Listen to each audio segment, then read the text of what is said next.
So there's a misconception that if you're single, you are incomplete, perhaps damaged, salvaged, and you won't be happy until you find your one. And that is not true. That is bullshit. It is a message that has been fed to us by media and advertising. The truth is, when you're single, you have the richest soil for growth. That's why I created this podcast.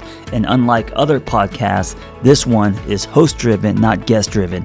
That means I will be rotating health and wellness experts 3 times a week to give you the giant box of wellness crayons, not just the primary colors, so you can start building a meaningful life.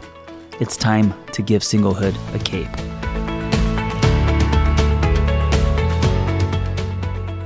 So today's host, Lindsay Burke, she and I go way back when I was working in addiction, residential, Malibu, driving my little motorcycle on PCH to help people with addiction, and she was on my team. I'm so happy that she is a part of this rotating hosts and experts for this podcast. Lindsay Burke is the founder of Lift Therapy, and she's a licensed therapist, behavior interventionist, coach, martial artist, yes, martial artist, a wife, a parent, and expert consultant on attachment, narcissism, and toxic relationships, as well as early childhood development. Yes, she does everything. And she believes that human connection is the best medicine and is committed to helping people heal by helping them develop healthy attachments with others. Her mission is to enhance the field of mental health by making support and resources more accessible to you in the form of psychoeducation, supportive programming, and individual therapy.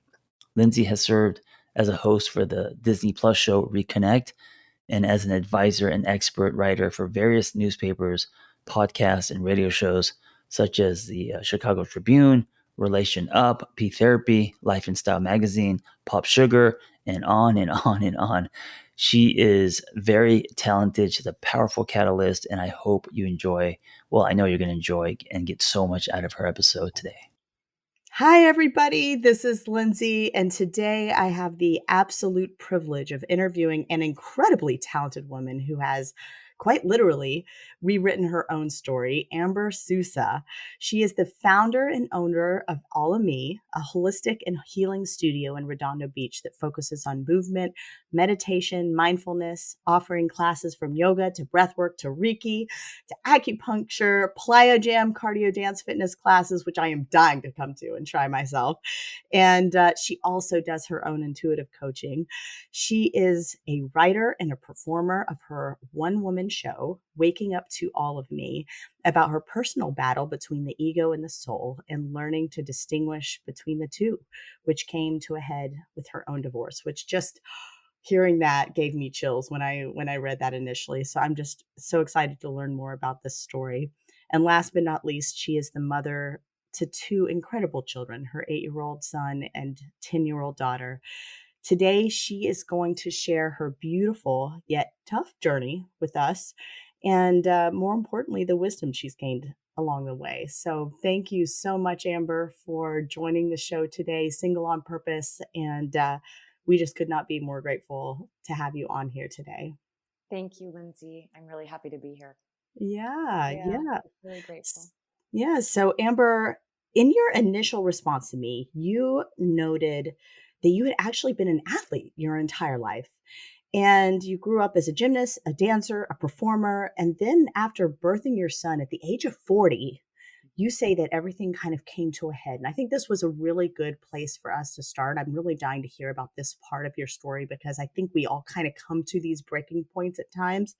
You experienced your own, what you call dark night of the soul, along with this debilitating back pain that just forced you into this wake-up call and completely pushed you to your own personal breaking point. Probably one of many, but it sounds like that was one that just really stands out.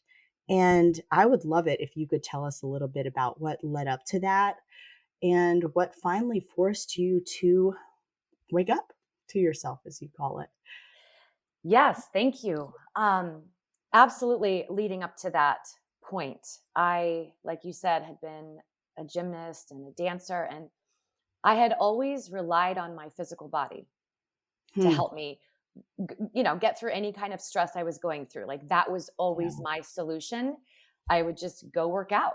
That was it. I mean, I've actually been divorced twice. So, my first divorce, I mean, I remember going to the gym and putting my headphones on and playing the music as loud as I could and just running as fast as I could. This was always the way that I was able to cope. And I for relate to whatever that so reason, much. yeah, Yeah. I I'll think a burn lot it of out. people do. I'll burn Burn it out the out. hate. Yeah, for sure. Yeah. And it is, I mean, I think absolutely like movement and exercise and fitness is incredibly important. Yeah. But in my case, if that's the only outlet and you're not really allowing yourself to feel all of the feelings and facing them, Mm. it can be a distraction, right? So in this case, I think that's what my soul decided. Like this time around, we're going to, take away her ability to get on the treadmill, and we're going to make her really, face all the things that she has been repressing or suppressing. And that's what happened. So I woke up at the age of Mm. 40 and I literally could not move. I mean, Wow. it was like a sharp stabbing pain in my low back. Oh It my took my gosh. breath away. I couldn't stand up straight. It was absolutely terrifying. And you had a baby at the time. I had a baby and I had my daughter who was 2 years old. So, Yeah. yeah. And I also, PS, was the co-owner of a high intensity Pilates and fitness studio. Oh. So, yeah, so I was like doing this for a living. Not only did I use it for my own outlet, I was actually an owner of a fitness studio. So this is what I did for a living. And so yes, I to say that I, hit a bottom of sorts, you know, I is an think so many understatement. people, yeah, so many people can relate to this if they have any aspect of their identity tied to the performative nature of Mhm. their abilities. That when that piece of their identity and that source of self-worth is Yeah. taken away, just how gut-wrenching and flattening that is. Just Oh, not even knowing, okay, it's not just what do I do, it's who am I? absolutely. Yeah, Mm. absolutely. I mean, I was I was that girl, I was the girl on the treadmill, full speed, right? And I could not. I mean, there were times where I would go down to the floor to try to find some relief, and maybe I was trying to stretch, and I would every tiny movement I would make, it would just be the sharp stabbing pain. And it would take me, I remember this one time in particular, it literally took me over 20 minutes to get off the floor. And, my son's in his crib down the way and he's crying. And I can't get up off the Oh. floor and I can't pick him up out of his crib. Yeah, it was, it was the catalyst that I needed. Although at the time I was like, this is the worst thing anyone could ever, Which was what? ever. What was that need that came up from that? Well, I ended up being introduced to meditation. Mm. And the only time I had ever tried meditation was in my early 20s. And I hated it. I hated it. I was like, I remember being in this room and the room was full and there was a large gong at the front and there's incense burning and gentle music. And, this man is like leading us through the meditation. And I just wanted to jump out of my chair and run out of the door. I Mm. felt so uncomfortable. And I made this decision. There are two different types of people. There are the people that are more of the yoga meditating types. And then there are people like me, the high intensity, you know, go, go, go, the harder, the better people. So I Yeah. had already made the decision that meditation was not for me, but Mm. I was desperate because I had a lot of things going on in my life. I was the mother of two small children. Um, my marriage had its, I mean, I'm divorced now, so, there's a reason. Yeah. Um, and I Mm. was the co-owner of a fitness studio. And I barely felt like I was keeping my head above water. And so I was desperate. And a friend of mine introduced me to meditation. It was the Oprah Winfrey, Deepak Chopra 21-day meditation experiences. That was, Yes, yeah. yes. So that was how it started. You've done it. And I made a commitment to give it the 21 days and see how it went. And the fact that couldn't move without experiencing, excruciating pain made it easier to be in that surrendered, Sit. yeah, to be still. Well, being Yeah. a parent, to have some quiet time, it's like, okay, I'll do anything for quiet time. Yeah. Yeah. I remember, it's funny to think back on this, but I remember it was so uncomfortable. I mean, really, like, Mm. I have such compassion for people who are starting a meditation practice because I've been there. And of course, it's changed for me over the years. And now I mean, it's something I do every single day and I don't miss it. And I can't imagine not having it be a part of my life. But at the time, Yeah. 2 minutes felt like 20. And I was really angry. I was really angry that it had come to that. And, my ex-husband, he would walk into the room, or the kids would, make a noise, and I would get so frustrated, like, you're ruining, I'm trying to do this. It's been a journey, to say the least. But Yeah. but that Yeah. was but that was the catalyst that really moved me in this direction. And simultaneously, this is how, in my experience, the universe, God, whatever you call it, works, right? Those synchronicities happen. So I had a friend introduce me to meditation, and then Mm. another friend introduced me to Dr. John Sarno's book, Healing Back Pain, The Mind-Body Connection. Oh, okay. And that book was the first introduction to the possibility that what I was going through emotionally or mentally was connected to my physical body. Like, I had never considered that before. Like, I would go through Mm. something and then I would just go to the gym and run it off. But this book, he talked about the repression of emotions, particularly anger and anxiety, Mm. causing muscle spasms in the body, causing severe pain in the body. And I remember thinking, like, I I never thought of myself as an angry person. I've always been an optimist. I've always, Mm. been really positive. And so I thought, I don't how can this be? But on some level it did resonate. Yeah. So I started to It explore changes. that.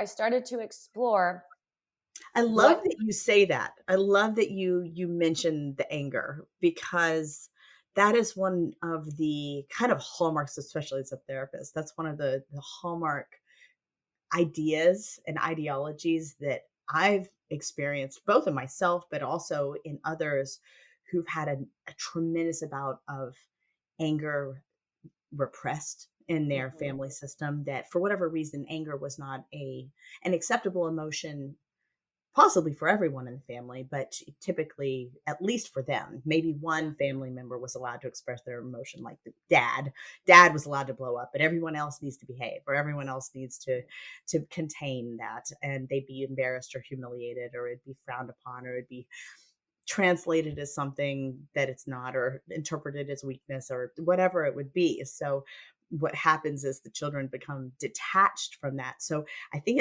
that's you mentioned something so big about how our body responds when we're repressing Mhm. anger, because it has to come out somewhere. Anger is protecting a violation of our humanity in some kind of way. It's letting us know there's been some kind of violation. Yes. um, and to think about what it takes to repress that experience to the point where you have trouble even identifying as someone who's angry, versus someone who hasn't had it repressed. They can be like, oh, I was pissed off. They're right in line with their anger. They have no Y problem Yes. acknowledging it and feeling it and experiencing it and letting it out and sharing it. And usually, even though that person um maybe looked down upon, the reality is they actually, in my experience, have more tools for managing their anger, because they've had more practice acknowledging that it even exists, versus going into this state of repression. So when you are so repressed that not only is anger not acceptable, but you don't even identify with anger, which is impossible as a person to not experience different violations of our humanity throughout our life. To hit 40 years old and to not have very many experiences that connect deeply with that feeling, how much your body was holding on to it then for you.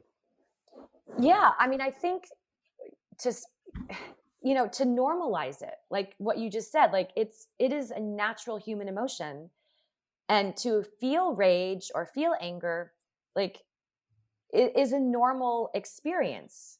And It's yes, an and imperative it's an experience. imperative experience, but I think I don't necessarily know. I just had big feelings my whole life. So I don't have a memory. I don't have a memory of like my family like shutting down my anger. I don't necessarily, Sure, but just big feelings in general. I think sure. it's hard to hold space for big feelings as a Yeah. human, as a parent. But I've And had big sometimes it's feelings. a lot of different little influences. It's just having to sit Yes. still in school. It's just having to, Yes. that state of behaving appropriately. It's a lot of different influences. It's the Yeah. experience of being a woman in general and how Oh, society. without a doubt. Without a doubt. Yeah. I think just to even use the word rage, Oh, like, it's like, oh, taboo, right? To say, right. "I have rage." It's like, "Yes, I do." Right? Now draws a straight line to hysterical woman. Straight line, Yeah. Yeah, right?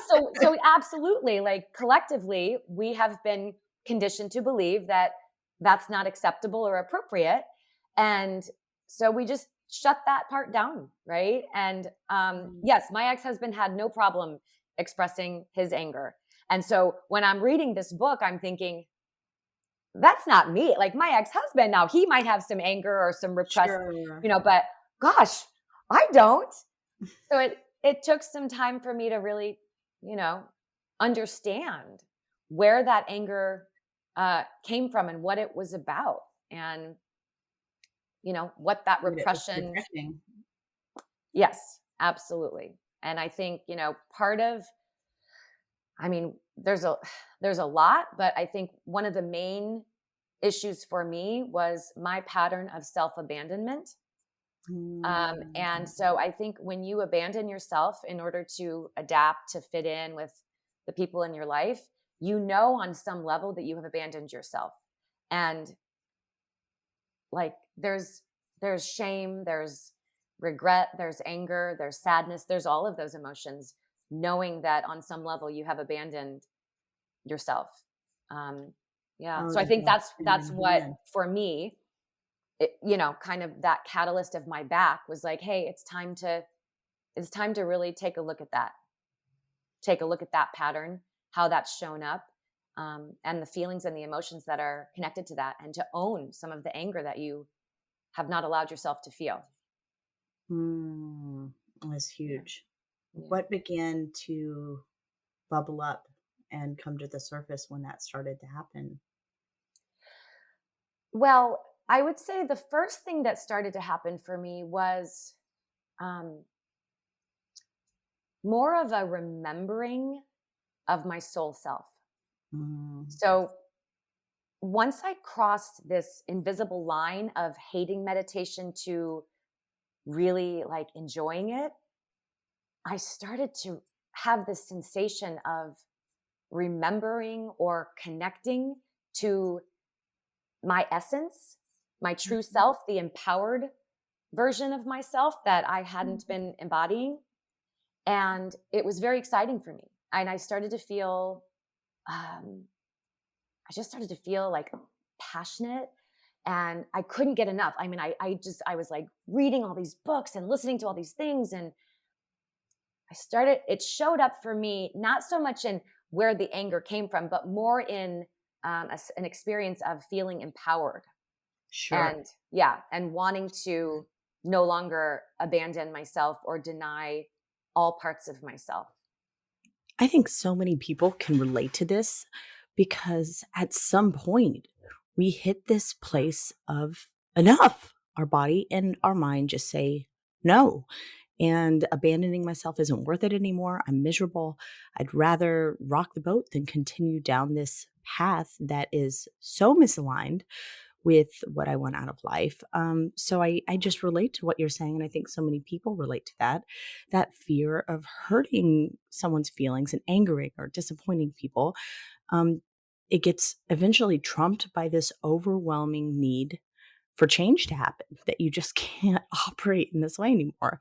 And also, when you begin to get excited about life again and you start having ideas and you start feeling good and you start feeling more like yourself, I mean, as you were saying, then you want so badly to continue down that path at the cost and sacrifices of sometimes, meeting these other people's ideals and agendas, because it's just worth it to you now. And so you begin to move out of these performative roles that you've had to survive, and you start to act more purposefully and with intention.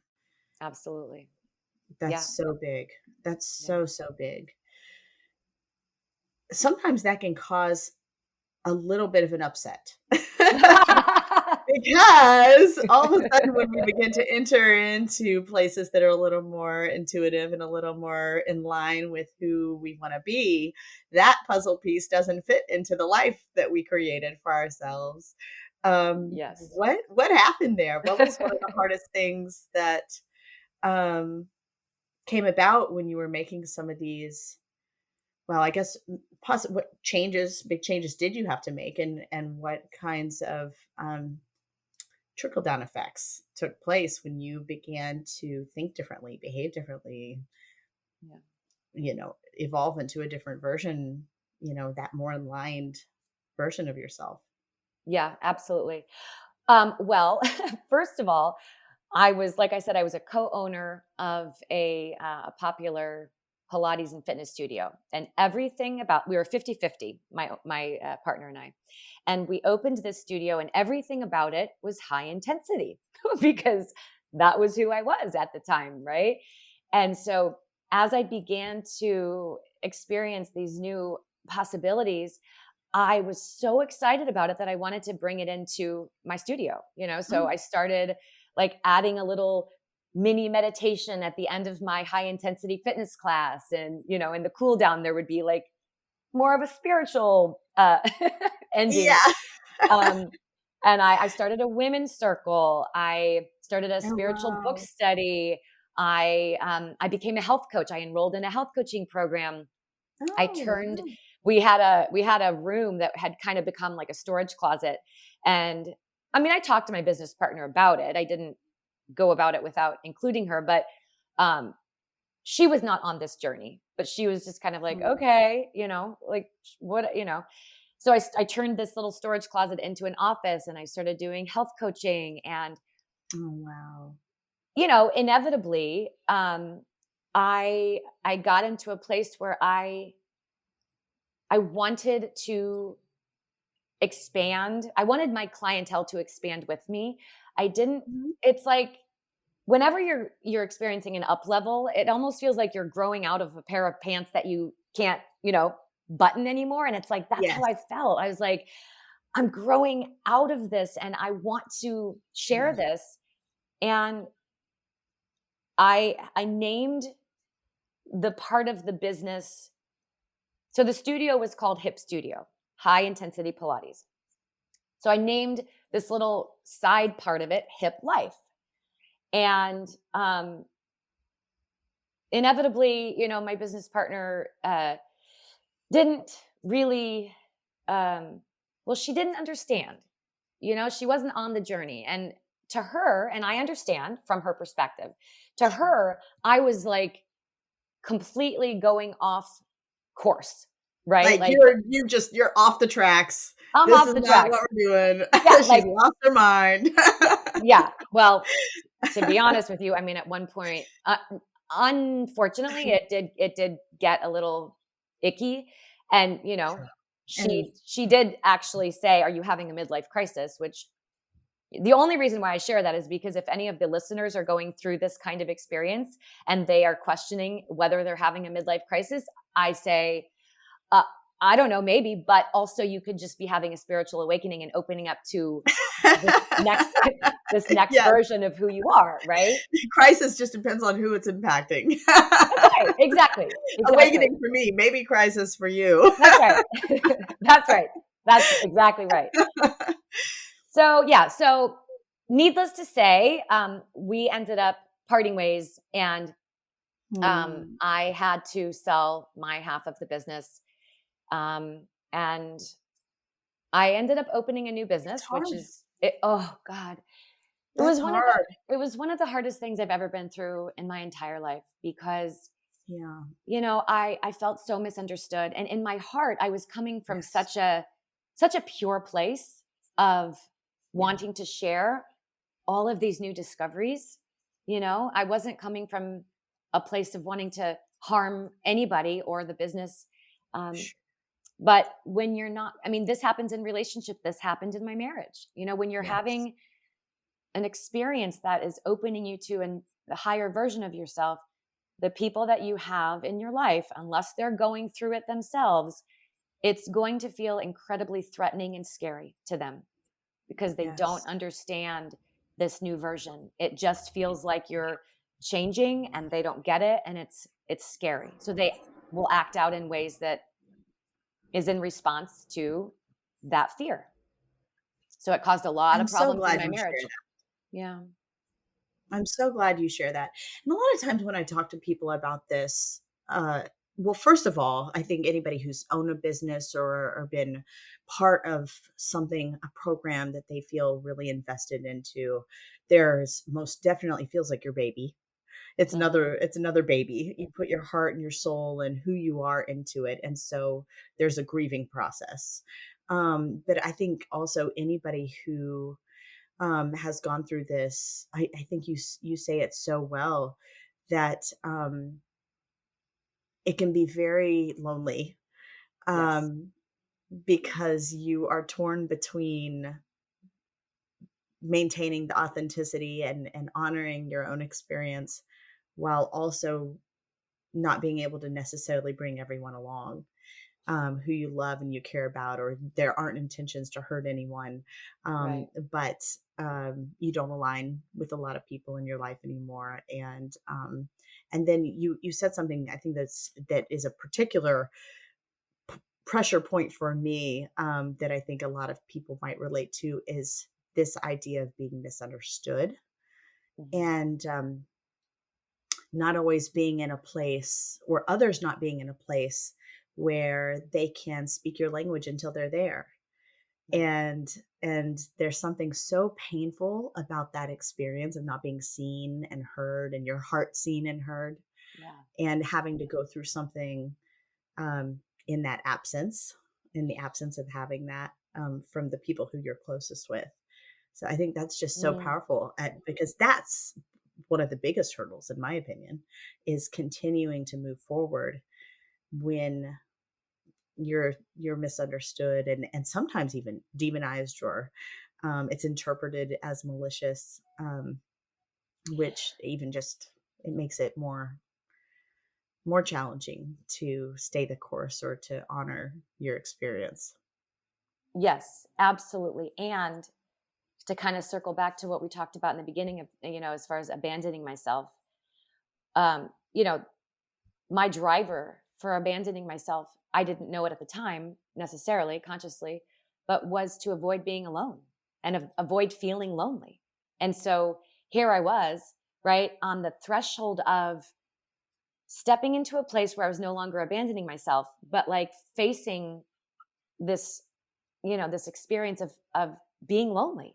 It's like that's what I had been trying to avoid my whole life, which is why I adapted to fit in, which is why I abandoned myself, because I didn't want to be lonely. I didn't want to experience the pain of loneliness. But my back issue, it Yes. brought it to a head, and it was like, this is no longer working for you, right? This is no longer working for you. You can no longer live a life where you are abandoning yourself. And so you must take the risk of feeling that loneliness. And I mean, talk about, you said, speaking a different language.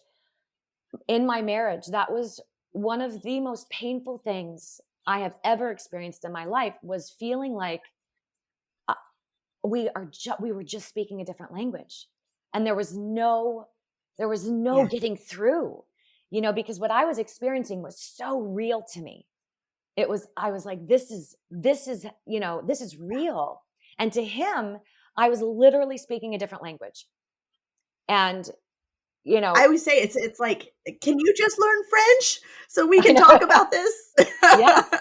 Yes. Can you just please just take 3 months and learn French? I mean, I talk to, of course, partners and business partners, friends, who've experienced this, where it's that idea that I just want them to go to therapy so that they can finally speak to me on the level that I'm at, and we can actually have a real conversation about this, but we can't force those people to change at our pace. And Right. that's so painful, and it's so scary because you named it. You're having to choose between your integrity and your authenticity and your own needs, Yep. or you have to accept your worst fear, which is these people I care about, I might lose. Yes. So, and Absolutely. business and spouse and all the things that come with that. Yeah. So it was, And when you know, this when wasn't you're just a career change oh for God, no, you. it was a complete life change. And it for the first time in my life, though, because of what meditation gave me, it gave me enough of a connection to my knowing that even though, my business partner was like accusing me of having a midlife crisis, and my, husband at the time is accusing me of, uh, you know, making the worst business decision anyone could ever make, leaving this other business. And, I mean, so much noise around me, that I had established enough of a connection to my higher self, my true self, my soul self, that I was able to stay the course, and follow my heart and follow that inner voice. But it was not easy, and it was filled with pain, and filled with loss, and you know inevitably ended in divorce. So I had a divorce from my business partner and a divorce from my husband. So yeah, so I always say to people, like, unless you're really feeling the call of your soul to go down this road of like spiritual awakening and healing, like, don't do it. It's hard. Like, unless you feel like you don't have a choice, like this is what you must do. Like, you know what I mean? It's definitely I mean, just brutal. And that was actually going to be my next question, because I could just imagine, here you are a parent of 2 kids, young kids now. You are Mhm. still experiencing this back pain. You've now just realized how powerful meditation is in your life, and just what a game changer it's been for your physical healing, your emotional healing. You're starting to see parts of yourself that were lost a long time ago. This has caused conflict with regards to the direction you wanted to take with your business, and you ended up parting ways with your business partner. Tell me about how it impacted your marriage.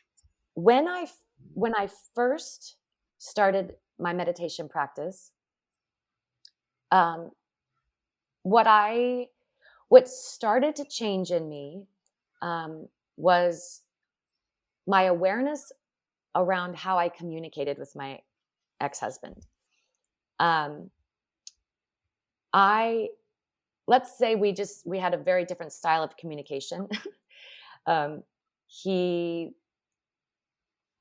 he could be quite uh, rough around the edges, um, and I was more of a sensitive being. He used to tell me when we first started dating, he's this East Coast guy who basically needed to armor up in order to survive the culture he was raised in, right? So Sure. he has a very beautiful uh, center, soft and gentle, but he was raised in a culture that required him to toughen up and armor up Mhm. and reject um, the weaker parts of himself. He's a Cancer. So if you believe in astrology or, zodiac signs, like by nature, he's more sensitive, but this was not okay where he was raised. So he expected that of other people, and his tolerance for anything that appeared to be sensitive or weak was quite low.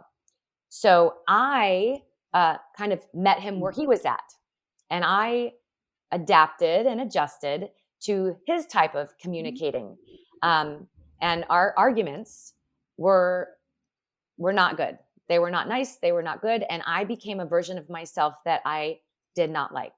And I think that's another reason why my back happened, because, I was loving in a way that didn't feel good.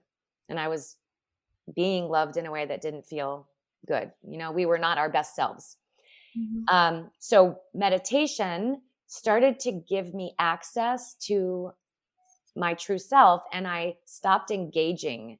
Not all the time. It took me a long time, but I stopped engaging sometimes in the type of arguing and the type of communication.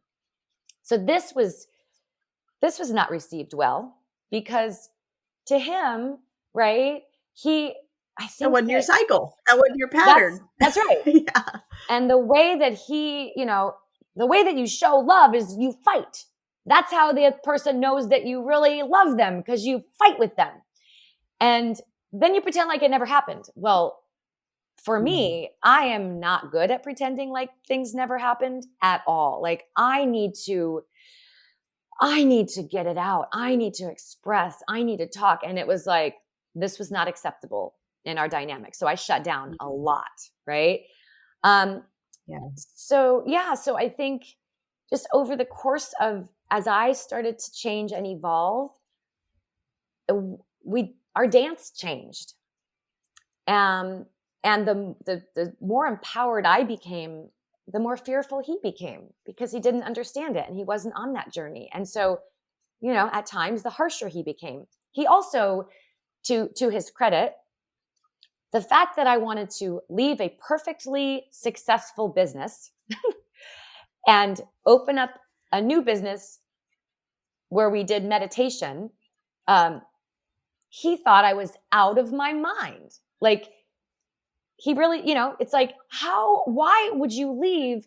And so when my business partner came to me, and she basically sent me a cease and desist and asked me to end our business partnership and either buy her out or be bought out. I mean, it got really unfortunate.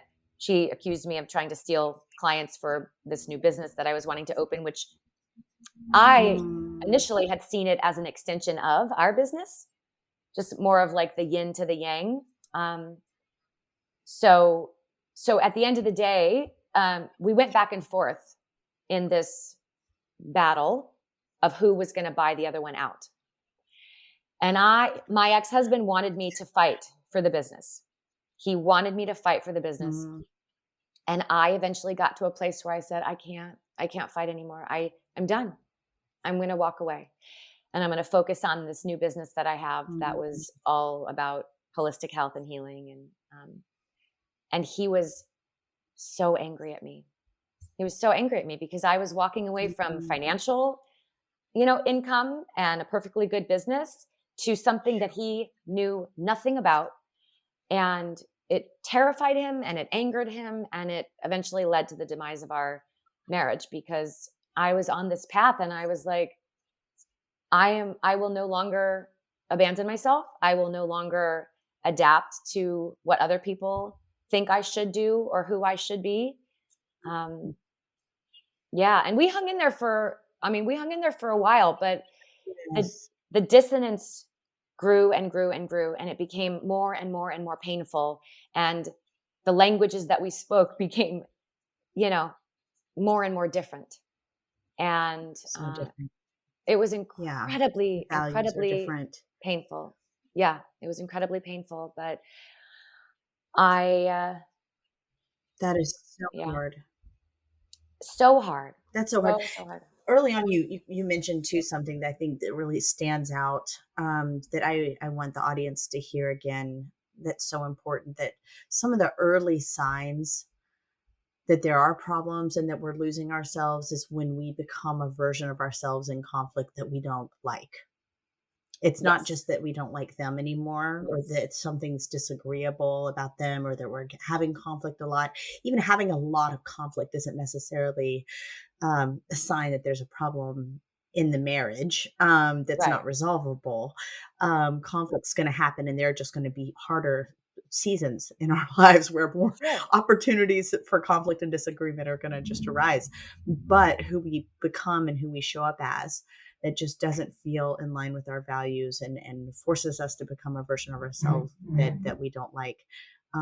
Yeah, that's a big piece Well, of there's um, a big marker that I haven't shared yet on this podcast, but mm, so before I met my ex-husband, I had been sober for 12 years.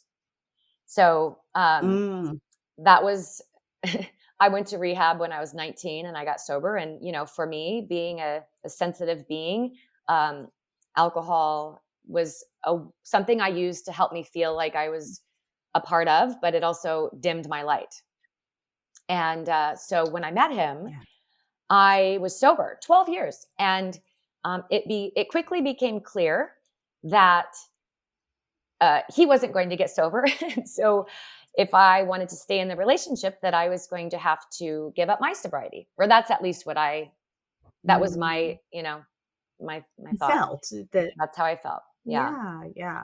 So that was I mean, talk That there was about like, a of joining in his lifestyle again in that's order right. to be accepted. Yeah. So back to that adapting Adapting. and And it's changing yourself so that lonely. I was lonely. Like most people drink alcohol. And so I didn't want to be lonely and I just wanted to be normal like everybody else. And so I made that choice. I gave up my sobriety. And that, I cannot blame him for that at all. That was my choice. Um, but it was a disempowering, self-abandoning choice that led me to become a version of myself that was not my best self in the relationship at all. So when I made the decision yes. to, you know, become the better version of myself, part of that also included giving up alcohol again, which increased the dissonance Yeah. even more. Do you know what I mean? It was like the more I became The empowered and the domino more that effect. I returned to my true nature, the bigger the dissonance was and the more painful it was. Yeah.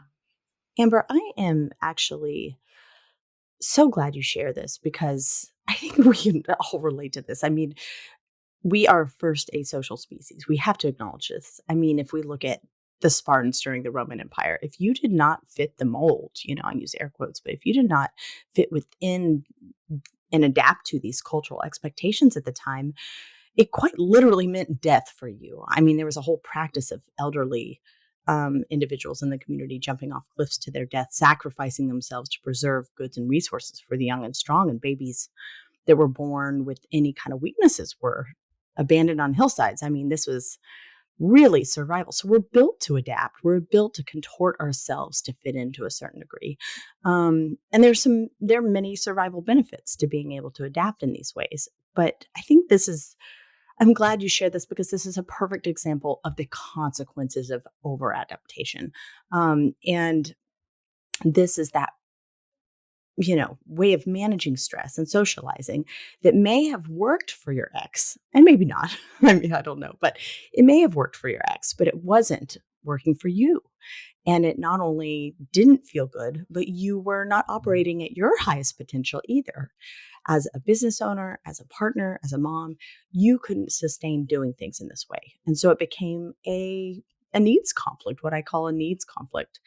And sometimes when we need these experiences um, of actually re-experiencing abandoning ourselves again to realize that, oh yeah, I mean, no, this relationship and this way of operating in which I have to abandon certain really important aspects about my personality or my values, developing habits that just really don't feed me. It doesn't work, and I no longer operate healthfully under these conditions, I start to self-destruct. And I mean, this is just, I mean, you're sharing a perfect example of how that happens. Oh, I was going to say, I mean, it kind of brings me to like, Yeah. you know, I mean, the name of this podcast, Single on Purpose, like I have been single since my Mhm. divorce in June of 2020. And I think, you know, for me, it's taken this time to really like solidify the foundation so that I really do know who I am. And I'm very clear that I won't abandon myself Mm. again. And I know who I am and I know why I'm here. And I'm not willing to give that up again. So, as much as I am looking Mm. forward to sharing my life with someone, I also know that until it is a man who will celebrate me, uh, you know, honoring myself and my mission and who I am, that it's not a relationship that I choose. I've done that. I've been there, you know? Yeah.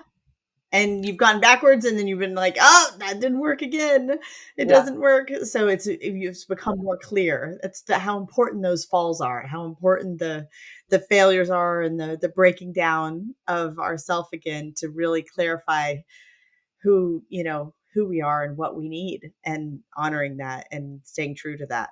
Well, and as you've moved to this more evolved version of yourself, what are some of the values and the qualities in a partner that you seek now that you might not have prioritized when you were the younger and less evolved version of yourself? What's shifted in what you're looking for? And maybe this might not necessarily be everything that the audience is listening for, but some things that have just come with your own wisdom in realizing, you know, that some of the things you might have valued before didn't play out as mattering as much as you expected, and some other aspects of relationship dynamics mattered so much more.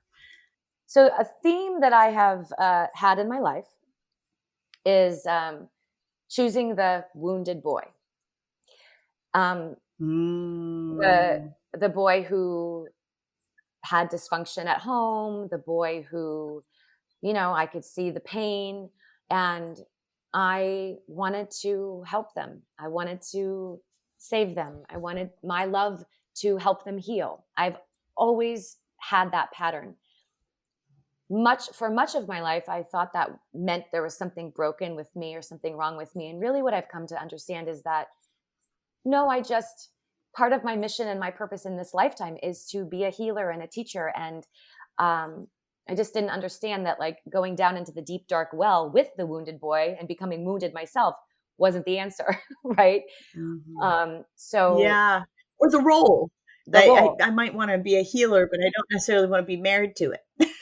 That's right. Well, and to answer Yeah. your question, like as far as, you know, partnerships moving forward, or even just people that I help, like I definitely want somebody who uh, has already had the awareness that there's some healing that needs to happen in their own life. They have that awareness. And, you know, nobody's perfect. I Mhm. understand that this is a lifetime journey and I will forever be growing and evolving and healing. And I know that the little girl in me has core wounds that will be triggered and, you know, but I'm looking forward to Mhm. being in partnership with someone who speaks my same language, who speaks this language and understands, you know, that we all have a little boy and a little girl who has these wounds that can be triggered, but that we are on this healing journey now and we have the awareness and we can communicate about it.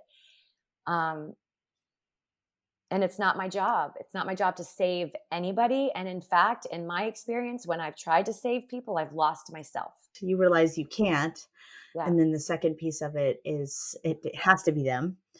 And Yeah. then in order to get the support that you need and show up in the dynamic that you need from a partnership, there needs to be some self-responsibility, some accountability, some self-awareness, already some work Already. taking place, and some willingness to work For sure. already existing. That's For so sure. big. That's so big. Well, Yeah. and I think it's so interesting that you bring up the businesses as well, because I say this all the time.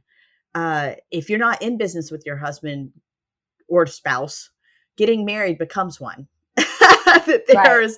there's the love and there's the chemistry and there's the friendship and all these different components to marriage. But nobody talks about how much of a business it is and how imperative that you don't necessarily have to have all of the same hobbies. You don't even have to have all the same values, but there are some core values that really have to take place that are present there.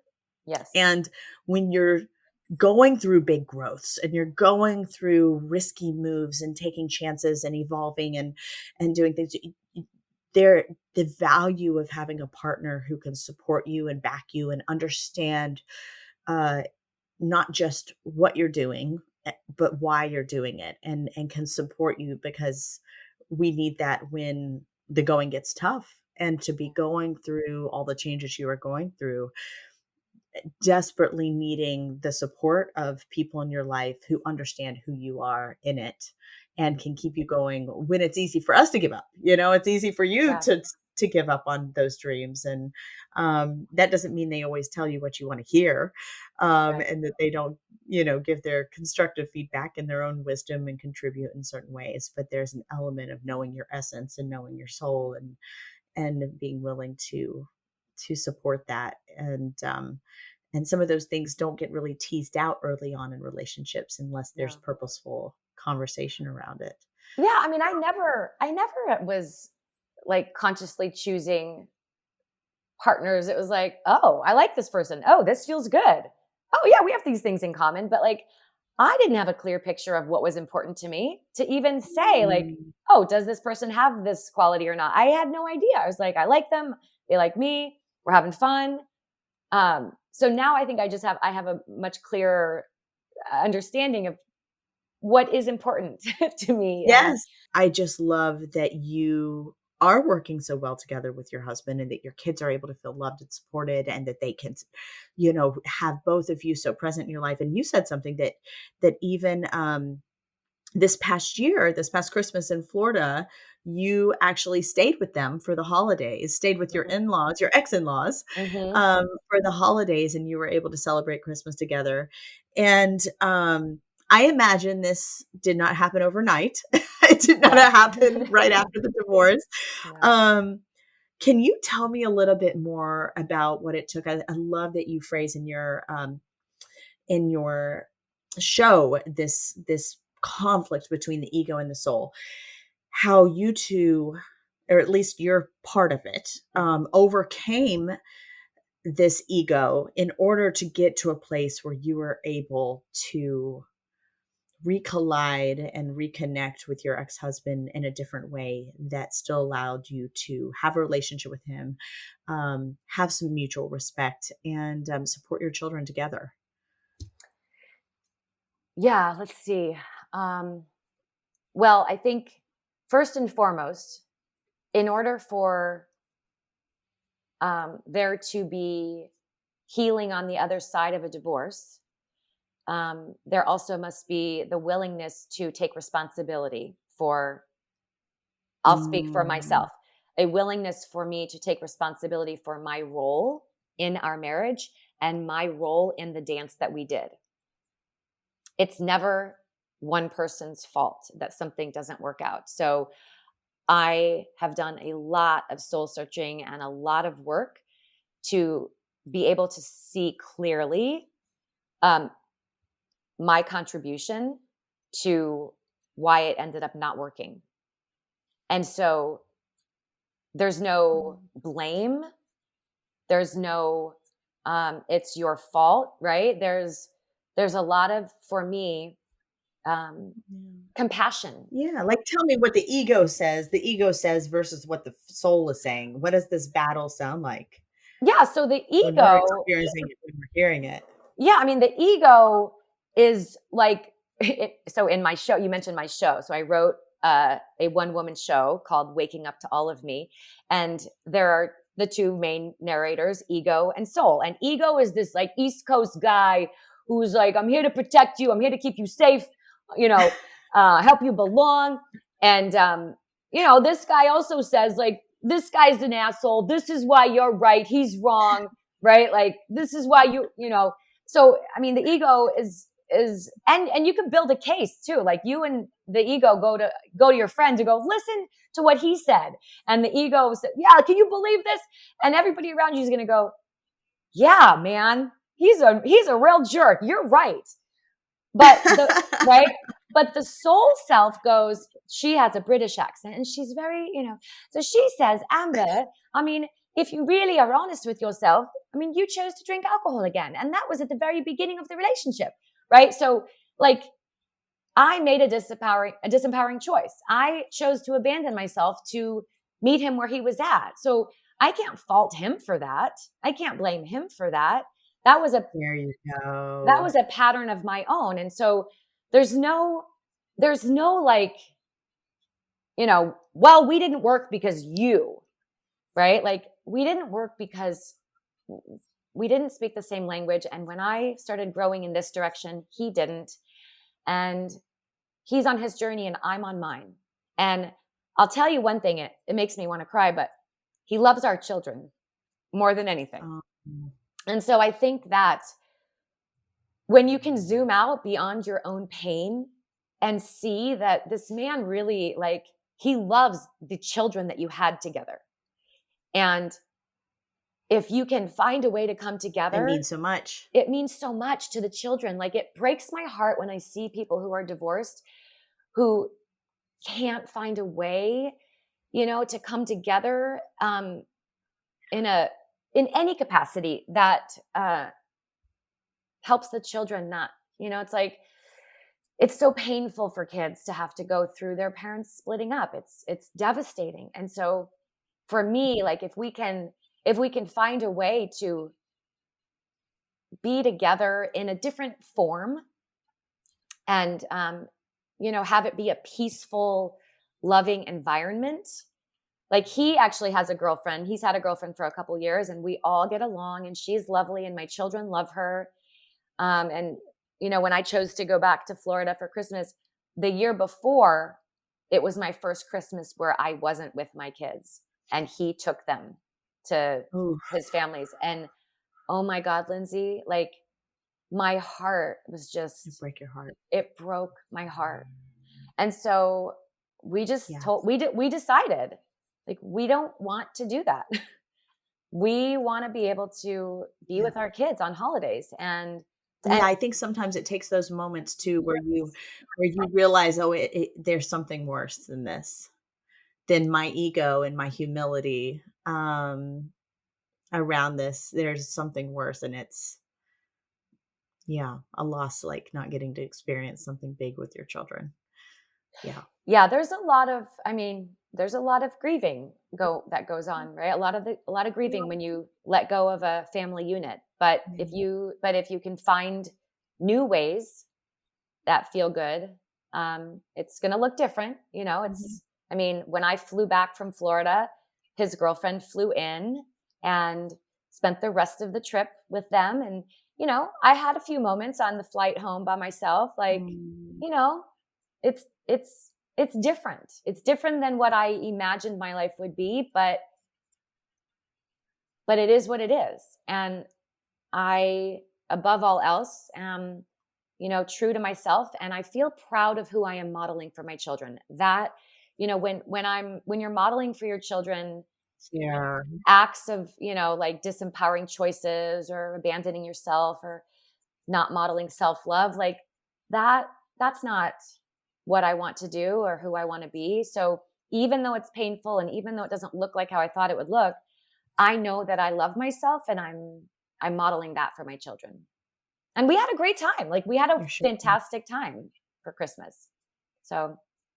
And in taking these little steps, these brave choices, really, to me, it takes so much courage and humility and lots of little brave moments and humbling moments to take those steps. And doing that, we do build some strength and we do build courage and we do realign ourselves with our values. And some of those pain points become a little more tolerable and we are able to get more in line, because we give ourselves the opportunity to benefit the outcome of making those more in line choices. And I'm so glad you say that. I wouldn't say that it's always beautiful at first, but it can evolve into something beautiful. And I think I'm so glad you're sharing this, because it gives hope to so many. I mean, over 50% of our population is divorced now. Yeah. So many of our listeners they're exiting a relationship with children involved, and they're still in it deeply. And it's not always possible. And I don't want to say that it's always possible for exes to always resume a healthy co-parenting and a really civil relationship. I know some who are still on volleyball teams together and they get along, Right. and there was an understanding that the relationship expired, but the ultimate goal is to be able to have that mutual love and respect. And the idea that a blended family doesn't necessarily have to be an entirely broken family, that it can Right. heal, and it can heal differently. It's like a tree that's fallen, and you see all the roots and the vines, just they grow and evolve together in a different way that ends up being sometimes even more beautiful than it started. And in that, children can be loved by your future partner, if that Mhm. is in the stars for you, and and I the hope so, Lindsay. future partners. I hope so. I'll root for you. I hope you have many opportunities for many much more love in your Me life, too. so much more life. Why do we have to stop at one? I worked with a woman who was on her fifth husband. I'm not as her therapist. A mentee underneath her. Okay. She was on her fifth marriage, Oh my but God. in her 80s, and she's just like, they all just keep dying on me. Oh my God. So, but she always said, I just hope you have as many opportunities to get married and love again. I love That that. was just I love such that. great feedback, because this idea that um we've got one person out there for us, maybe, I don't really buy into any particular ideology, but how beautiful it would be at the idea that you get to experience many forms of love in your life that evolve with who you are and what your needs are at that time. But Yes. um, Yes. but in that, Yes. as we attract more love and more alignment, our children benefit from that as well. That we don't need to be afraid of that or fear that it's hurting our child. There's Right. obviously a very conscious way of engaging our children in that world, and engaging new partners into the world that we've built for our children. Yeah. But and there's a way to do that lovingly and in a way that still protects them. But Right.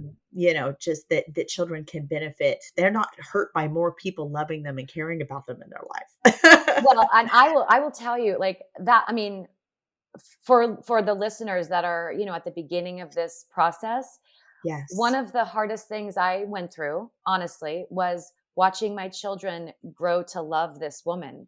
Not because Mm, not because she's lovely. I mean, she's lovely, she's kind, she's been always incredibly gracious and wonderful to me, mm, and to my children. Um, but like watching another woman be in like a mother figure, it mhm. definitely took some adjustment. And I went home and cried myself, to sleep many I'm nights. glad to hear that. But Yes. but I have come to a place where most of the time I am able to see how she only brings more love to them. Really. And it doesn't take away from their love that they have for me. I think that's That's what's it. really The ego important. and the soul right there. The ego That's right. says That's right. there's a limited amount, and if That's it's right. not for me, yes. That's And the exactly soul right. is The soul says, it's what expansive. could possibly be wrong with more people loving your children? And you know, when I'm more in that space, that's exactly how I feel, and she really is so good to them. So Wow. that's what I look forward to when I Wow. have a partner, is just having another man who can love my children. They have a dad, they have a wonderful relationship with their dad, so they don't need someone to replace that, but just Sure. more people to love them. And Sure, sure. so, You think about all the people who've influenced you in your life yeah, and the people that were in your life in your early life that just had such a powerful impact. And yeah, again, not everybody has that. It's tricky when you can't always choose your ex-partner's I know, choices, I know. which is No, its own. Oh, I feel very blessed. I know that yeah. there are people that don't have that experience, but so I'm very grateful for, for what And could potentially be like the most, like a really icky experience. I've been sure. blessed. Yeah. Sure, and to acknowledge, but to even hold the openness, and I'm really I appreciate your honesty around even when it is an ideal situation, how painful and hard that is Yeah. to move through all the feelings that come up with that or that want to protect you and keep you safe and that tell you that there's potential threat out there, Yeah. and to be able to move through that, that's and when it's your children. And Mm. communicating with your children too. Like, Yes. there have been some times where I haven't been able to, like, hide my feelings, and Sure, they're sure. smart. Kids are so smart and they're so Oh, yeah. intuitive, and They so read the playbooks. they've said, like, "Are you jealous of her? Are you, are you?" And I've just said, guys, there are times where it's hard, it's hard, but she's wonderful. I mean, I'm always able to communicate it from that place, but I've been honest with them and they've seen me shed some tears for sure, but I'm Yeah, honest with them, and and it's okay. It's okay for them to see you go through your process as well. I think so, right? To some extent, like That's they have to see good. that I'm human, and I always tell them when they're having big feelings or crying, or I say, there's nothing wrong with that, right? Like, it's important to be able to express our feelings and share our feelings, and it's important too, I think, for them to see that I am able to recover and to see my Yeah. resilience, you know. Yes. So That I you can feel it, experience and it, then they see me being okay. So I think that's important. and you're just opening that door. You're opening that door for when it happens to them or when they experience something Right. similar, they know mom knows. Mom knows what this feels like. I can talk to her about that. Yes. Yeah, she'll understand. I think that's so important. I'm glad you're sharing that as well. And it's hard and it's not like you go through it and then those feelings go away and you never experience the little triggers and the little moments and the little stabs here and there that you Right. don't that it's a process that you're constantly working through. And Oh so yeah. thank you for sharing that. Yeah. And I think that's been one of the biggest things for someone who's really wanting to start on their journey. I think that would be a really great place for us to kind of end here is for someone who's trying to get started. They just say, I'm not in alignment. I there's something wrong. I don't even know what's wrong. What would you what would you advise to someone who's trying to just know where to begin? Well, to remind them that deep within them, they do know, um, Mm, mm, and that ultimately, uh, learning to trust that inner voice will lead them down the path that brings them back to their truest self, that feels the most in alignment. That little, we all have that little voice. Sometimes it's like very, very quiet. Sometimes it's very loud, but that soul voice never totally goes away. I mean, for me, there have been times where it's close, like when I went to rehab at 19. I mean, the voice of the soul was like almost totally gone, so far. but it's there. And so if someone is at a place where they're saying, there's got to be more, I feel there's more, I don't know what it is, that is the Mm, voice, right? mm, That is the soul saying mm, there's more. So listening to that, paying attention to that, honoring that, trusting that, and then letting it take you down the path, right? We don't, as much as we want to see the whole big picture, we don't get to. We get to take one step at a time. We get to, mm. feel hear the voice, feel it in our body, take the step, and we get confirmation along the way. Also, I would say reaching out to other sources, whether it be a friend who that has maybe gone through something similar, or a podcast or a book or a coach or a class, something that speaks to that deep soul self, and just saying yes to that, continuing to say yes to each little whisper of the Mm. soul. Yeah. I love that. So a little more of that energy towards the yes and towards the positive. Because when you were first saying that, my thought was, how do I discern between? How would this person discern between something that is really a no and really, and versus something that is a yes but is scary? How do Right. they? How can they tell? Well, okay. So in my experience, and again, I mean, I had my spiritual awakening in 2014, and I just this past year, wrote and performed my one woman show where the vision of ego and soul came to me. So it wasn't there right off the bat. It's taken me some time, but having those two voices, when ego is driving the car, I am there's like restriction in my body. I feel defensive. I feel insecure. I have anxiety. I feel all alone. I feel like I need to be a people pleaser. I worry about what other people are thinking. I doubt myself. When I'm allowing soul to drive the car, it might be scary, but there's something in me that it's like a little oh my God, I think this feels right. This feels right. Like, it's More terrifying. it's a thrill. It's a roller coaster ride, but Yeah. it's not doom and gloom and No, it's fight.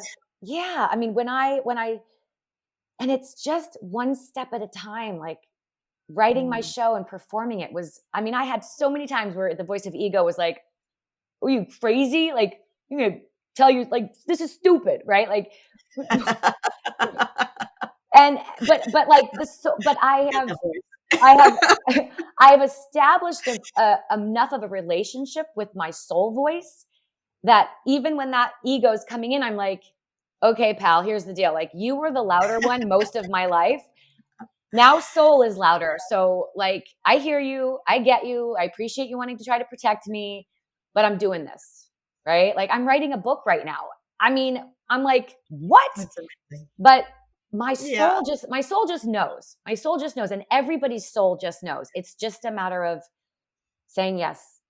And Saying yes to to the those little little voice, and it makes you feel the most like you. Like, when I yeah. when I start coaching somebody, some of the first questions I ask them are, what were the things that you liked to do the most when you were a child? For me, dancing, acting, singing, these are the things that were natural.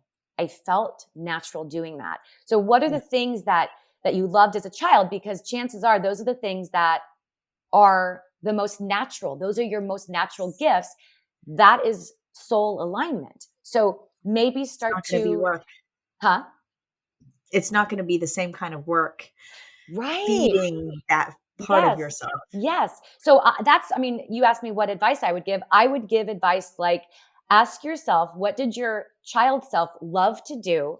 And maybe start to explore that. Like, it doesn't have to make any sense, right, with what you're doing in your life right now. But if you loved to do musical theater when you were a kid, like, I don't know, like, whatever. That doesn't necessarily mean you're gonna be an No. actor right away, but that the elements of that kind of Yeah. Go see musicals, right? Go, yes. start to explore the things that light you up, that make you feel alive, that make you feel like the most like your soul self. Like, I teach a cardio dance class. I love to dance. Dancing is something that makes me feel the most aligned with my soul. So whatever it is, start to explore those possibilities and just start to dabble in it and feel yourself Play, come back to life. Yes, play.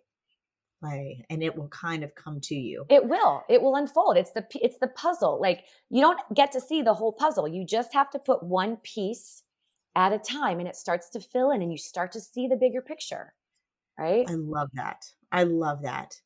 And I think I'm sure you've experienced this. I've personally experienced this as you begin to do those things again, even when there are aspects of it that are really difficult, there are challenging technical difficulties or access difficulties, whatever it might be that you're reaching for. Um, there, there's a certain battle that you would fight in other areas of your life that just doesn't exist there. There's no internal battle there. There's a Yeah. clarity and an internal resolve around why you're doing it, what you're doing it for, which makes the work of it much more easy and just the flow of evolving into those activities, that it does kind of have a snowball effect of accidentally becoming easier and easier Yeah. because it's just so true to your nature to participate in the world in that way. So So yeah, it's true. not work. It stops being work. So Yeah. yeah, that's so huge. It's Yeah. so huge. And then I love that you also brought it back to the body and this element of that tension too that you feel when it's out of alignment. And Mhm. when you've been out of alignment for so long, I would say it's like a frog in hot water. You don't even recognize that Right. until you've been out of it. And then when you go back, you're like, oh, that doesn't feel good. Now I know what that felt like. Oh But yeah. sometimes it does take being away from it to really be able to discern and see and feel and be like, oh yeah, that I felt that my whole life. And I just thought that was the normal state of things. I know. So Oh yeah. Most people, I would say, walk around with a disconnect yeah, to their yeah. body I mean, Yeah, I and call it sunglasses. It's like you're just everything's just a little dimmer. yeah, It's not until you finally get those sunglasses taken off, you're like, "Oh my god, the colors, it's so bright. yeah. You're like, this is It's how it's supposed beautiful out here." to be. It's so gorgeous. Yeah, Yeah. Oh my gosh. for Well, sure. Amber, thank you so much for sharing all of you, or at least Yeah. a little bit of you, with today. And this has just been so valuable. I would absolutely love to have you back on for another episode at I some would point. love to. And I would love to. you are just doing amazing things in the world. And I am definitely coming to one of your classes because, Yes. yeah, I saw a couple of your videos. You guys have to check out her videos online. And if you are interested in working with Amber, check out her website at Allomi, ALLOMI.com, or follow her on Instagram at Amber Susa Allomi. And your next show is called Waking Up to All of Me at the Hollywood Fringe, and it's going to be at the festival in June. Yes, it's going to be at the Zephyr Theater, and I'm waiting for confirmation, but there will be 3 dates in June. So I will be Awesome. sharing about that more as I get the confirmation. Awesome. And if you guys want to check it out, there's already a raving review online through the NoHoArtsDistrict.com. If you want to learn a little bit more about the show. And apparently it did incredibly well. So congratulations, Amber, on the success of your first show. And I'm so excited to possibly be able to make it to your next one in June. So stay tuned for that. And I will definitely be posting about it when all of that's made official as well. So thank you all for listening. Thank you so much, Amber. Thank And you. Thank you. and I am Lindsay Burke, and you all can follow me at Lift Therapy. I truly look forward to connecting with you all again next time. Take care. I hope that episode was helpful. Hey, listen, if you want to share your singlehood journey, if you've gone somewhere and come back, if you have revelations and wisdom, please share your story. It's going to help other people. Nothing makes us feel more connected than hearing other people's stories. So just send me the audio of your story, and you can just record it directly from your phone and email it to theangrytherapist@gmail.com. Also, if you want our Single on Purpose newsletter, go to singleonpurpose.life. That's singleonpurpose.life. You will get tools and articles and other people's stories, and also Zoom links to private gathers. So if you want to join our community, go to singleonpurpose.life. Thank you for listening. Be well. We hope you tell a friend. Hey, before you go, I want to invite you to the Single on Purpose private community online. It's off of social media, no ads, no algorithms. We got forums, we got live groups, we got webinars, and we have social hangs. We also have offline in-person hangs happening soon. So check us out. Go to singleonpurpose.life. That's singleonpurpose.life, and I will see you inside.